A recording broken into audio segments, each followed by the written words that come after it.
to everybody for coming to listen, and to my colleagues for really excellent commentary and the beginning of what will hopefully be a longer conversation with us.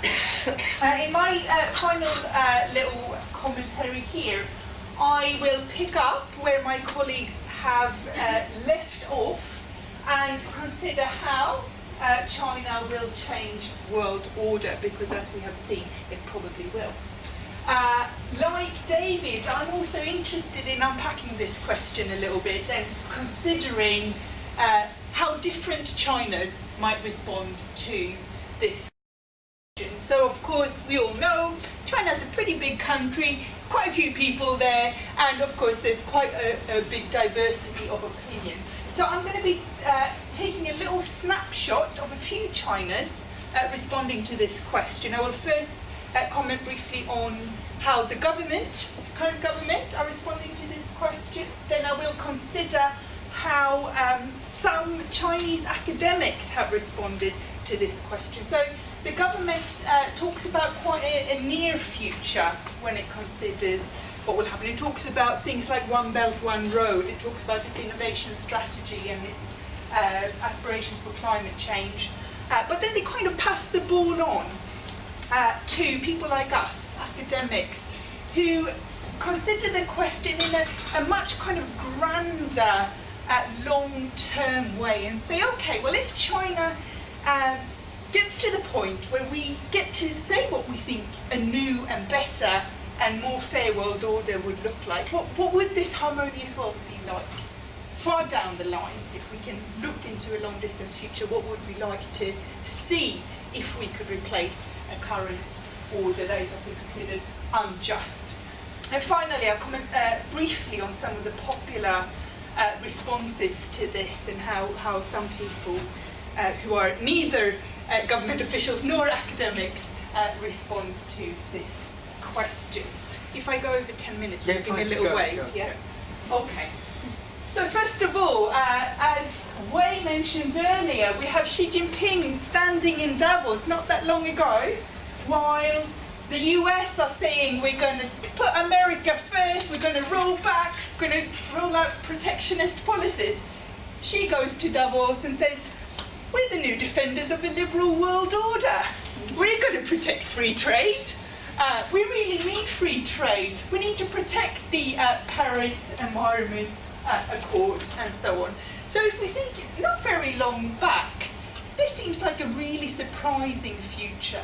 I think if we go 10, 20, 30, 40 years back, I think very few people would have imagined this future as possible, right? So it tells us something about how we need to take the kind of stuff that people like we say with a bit of a pinch of salt as well, because that future is so changeable and often very hard to predict. So that's where we're starting from and looking forward. And I want to give you a little snapshot here of that official future that Xi Jinping is articulating in his official policies and speeches and so on. So first of all, like we've already heard, what we're seeing here is a reformist, a pro-capitalist and an anti-revolutionary China. So this is the kind of China that we hear being projected into the future by Xi Jinping at Davos. Xi Jinping tells us that China has stood up from a history of humiliation and oppression at Western hands. It is now returning to its rightful place as a leader of world order, just like we heard 200-year-old projections talk about. Importantly, this is thanks to the Communist Party, right? This is very much part of Xi Jinping's story about China's future, that we've reached this point because, and only because, China has had an excellent Communist Party, which may have made a few errors on the way, but nonetheless got us to this position where we are held together as a state, as a nation, and where we can rise again and be proud of China and take back this place that we were denied by outsiders for a long time. We're told that China wants to make the world order more fair and more what's called democratic. Now, the democracy that's talked about here is, of course, not popular democracy. It's about non-interference, the participation of states in consultation over how the world should be run. So we see things like a strengthened and reformed United Nations, for example. But again, like Wei pointed out to us, very much a respect for what is called internal affairs, right?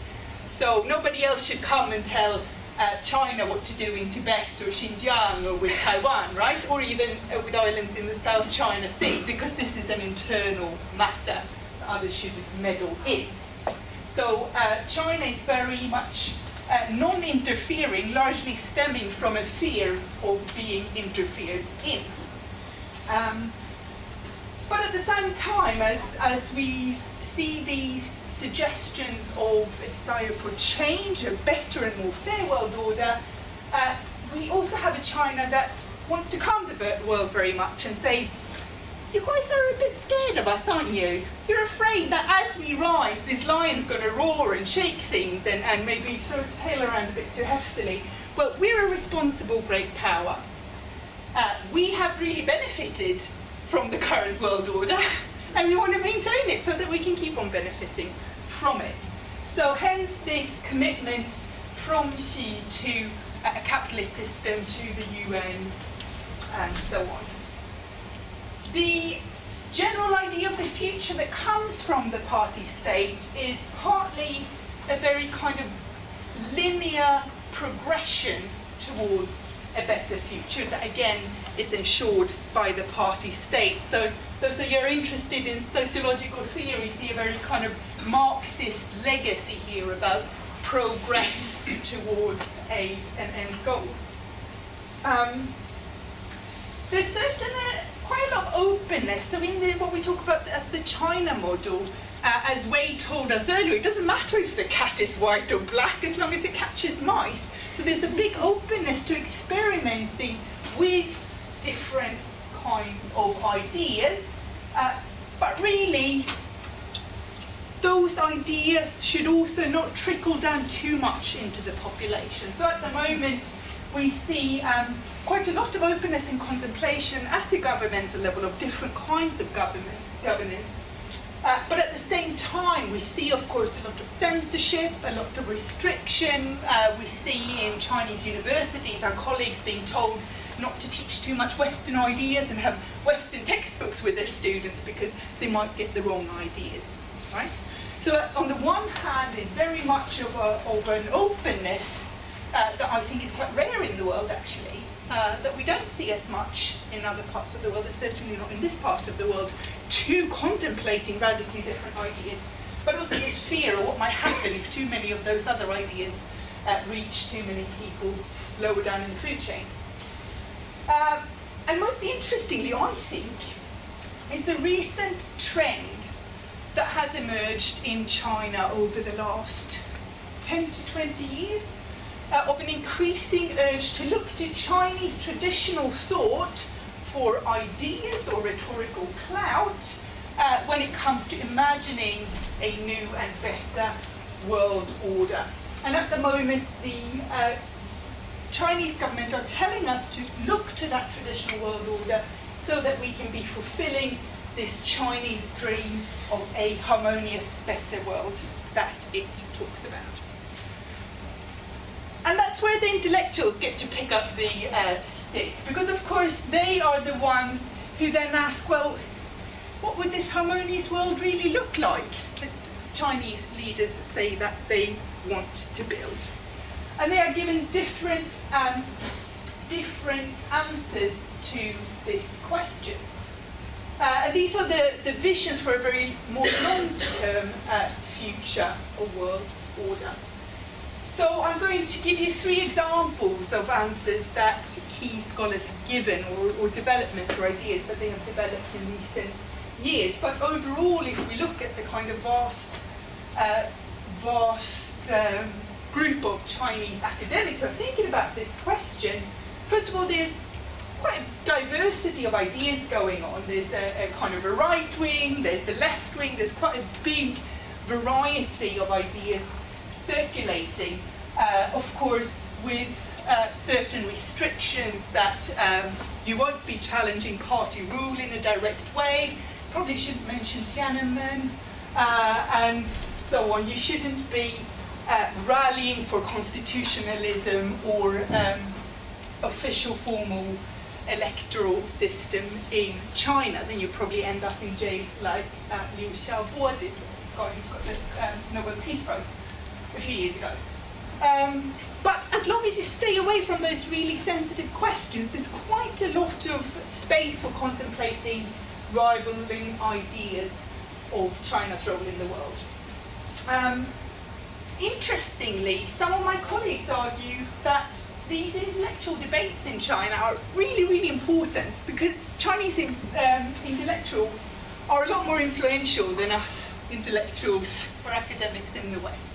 And one of the reasons why they argue this is partly because there's a lot of consultation with experts in a non-democratic system where the party is responsible for keeping informed, but also because intellectuals are seen as a test bed for new ideas, and also perhaps as agenda setters for the political elites that then make decisions. So we have good reasons to contemplate their elaborations of future world orders as something that might also be part of official discussions. So here again I'm going to look at the renewed interest in traditional Chinese thought, and overall I shall say before I launch into that, this discussion is very male, very few women or feminist issues or so on part of this debate. It's very Chinese, very Han Chinese, so 10% of China's population is minority ethnic, and they are not very much part of this discussion. And it's characterized by what a colleague of mine has called patriotic worrying. So even when you criticize China or criticize the party state, it's in order to make China stronger and better and approximating or getting closer to this leadership position and this sort. So I'll briefly mention three of these ideas that are circulating. This guy here is called Yan Shutong. He's also there at the World Economic Forum. And he's a hardliner who sees China as interacting in a clash of civilizations, a zero-sum game between China and the US. And he argues that China, if it wants to reach a leadership position in the world, should be a benevolent leader of world order, what he refers to as Wang Dao, the kingly way, as opposed to what the US currently exemplifies in his opinion, which is called Ba Dao, a hegemonic way that leads through economic and military force. And he says, well, China needs to be a better leader, a more benevolent leader. It needs to win hearts and minds, and that's how we're going to get to rule the world at the expense of the US. We're going to be the better example because we won't be violent and domineering and so on. So he recently published a big article, I think, in the New York Times, where he suggested that Trump is a golden opportunity for China. He said all those really clever people who won't be able to go to the US anymore, we should snap them up. We should make China a welcoming, good place where foreigners can go. We should open up and reform our system so that we can rise in the place of the US that is no longer a good model for the rest of us. This guy Zhao Tingyang, he's a philosopher who has advocated a Chinese world order based on the old Qianxia system. So he says that in Western thought, we think of difference as something threatening and something hostile. He says in Chinese thought, those who are different, they're just far away or unknown. So you have the emperor here at the center, and then kind of culture radiates out from this benevolent emperor. So he says that we need to resist this kind of Western culture and individualism and modernization and look to China's pre-modern past for better models. And he says that if China behaves in this benevolent way that we should talk about, China will never need to use force to make anyone obey it do what it wants, because others will see how awesome China is and they'll want to be more like China. So everybody will eventually change to do what China wants because they'll want to. They'll see how great China is. Yeah? Some people are a bit skeptical about this. They say, well, this sounds an awful lot like empire and the civilizing mission that we saw in the West not that long ago, and that didn't go down so well. So they're skeptical about these Chinese values will be so much better. But this kind of narrative has certainly got a lot of traction in China at the moment. Finally, this guy, Xia Qing, also very influential, both in academia and policy circle. He says that China has a different perspective on the world than other places. Every place in the world has like coloured glasses on.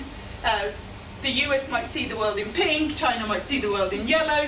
The world looks different depending on your cultural viewpoint. And what we need to do is think not about what China is and what the US is and what the UK is, but how relations between them are mediated. So he says we need to think more and cultivate respectful and benevolent relations between one another, and advocate kind of cooperative internationalism. So these are just three ideas that are circulating out there and how people are looking to China's past to imagine a different kind of future world order. Now, how does this relate to popular futures? Well, first of all, I want to say that we don't know, right? The kind of surveys that we often use to gauge public opinion in places like the UK are notoriously unreliable in China, right? People just don't say what they actually think, quite explicitly not. So the kind of big surveys, public opinion and so on that we are used to looking at in other places don't really work when it comes to China. Also, again, quite a few people in China. There's a big diversity of opinion, and certainly a difference, again, between what you might say in public and what you might say in private. Okay, so quite often people are very outspoken face to face, but they won't put those opinions in writing. There's a lot of patriotism in China, but this is a quite complicated patriotism. So sometimes this can be used to rally behind the government, to support the government, but sometimes it can also be used against the government. So very soon, when there are anti-Japanese protests, for example, in favour of the government, they can very easily turn around against the government with people saying, well, the government's not being patriotic enough. The government should be going over and invading Japan and shooting people and punishing them for not treating China very well. We don't have a patriotic enough government, and so the anger turns that way. And of course we've got the 10% of ethnic minorities who have other patriotic alliances, often separatist ones. We heard earlier about David explain the kind of simultaneous existence of a pessimism and an optimism about the future, what a colleague of mine has called the pessimist structure of feeling in China. So on the one hand, the pessimism, we will be humiliated again. We've got this horrible history of imperialist Westerners coming here and humiliating us. We mustn't let that happen again, but we're always afraid of that. And on the other hand, this kind of hope and optimism about the future that, well, now it's China's turn, we've stood up. And we have a bunch of stuff like this, ironic challenges to official rhetoric. These snakes and monkeys represent the media who kind of fawn over Xi Jinping. So we have a lot of memes and cartoons and video games and music videos circulating online. For those of you who haven't seen it, go home and put a grass mud horse into YouTube and you'll see some fun stuff.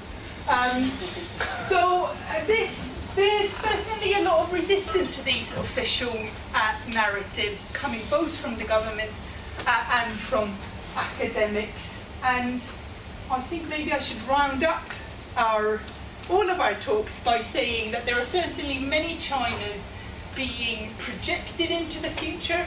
There are different Chinas that are articulating these different futures, and I think we can all agree that we don't know what the future's going to look like, but that whatever future emerges will be a question of politics and of contestation coming from within China as well as from without.